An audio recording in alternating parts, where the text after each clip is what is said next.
I think Prashant, you should go next and sort of tell us about your experience really pre-COVID and post-COVID. Now has the focus been on the digital ecosystem to sort of complement the healthcare space?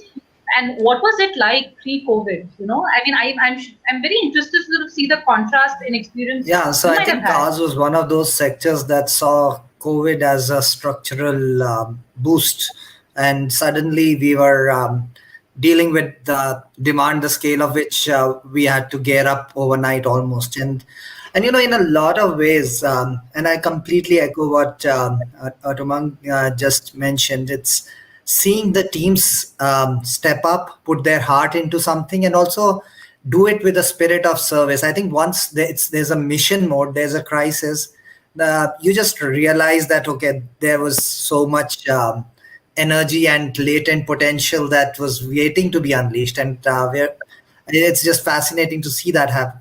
So what happened pre-COVID? Of course, I think uh, for a lot of people, or for a bunch of the ecosystem, digital health was on the periphery.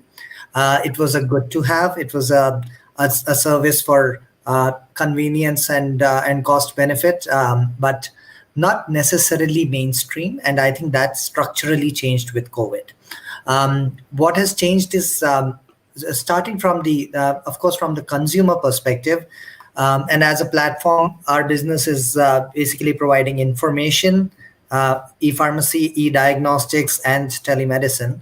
And all these lines of business just saw a very different normal, so to speak. And what was it was the thing that happened was a lot of people who had never tried the digital channel now were online asking for all these services, trying to learn how these platforms work, and because nobody wanted to expose themselves into any uh, situation, or a place which could be a center of infection. And um, uh, for better or worse, healthcare facilities top that list. So going to a doctor's clinic, a diagnostic lab, or a pharmacy for something that was not related to COVID was a big no-no. And e-pharmacy, e-diagnostics, e-consultation just turned out to be the safer way for people to engage with healthcare. And I think the bigger change that we also saw along with that, like from the consumer side, certainly the demand went up, and it was a very, very refreshing and significant jump, at least 450, 500% jump in a couple of days is what we suddenly saw for a bunch of our services. That was obviously encouraging, but that was a lot of stress because we had to deliver all that in a situation where logistics were broken, supply chains were just not happening, and every day would present new challenges, new opportunities, and new issues. And that's where what we felt was happen pretty quickly was the government took note, first of all, that digital healthcare needs to be a part of the health delivery architecture of the country.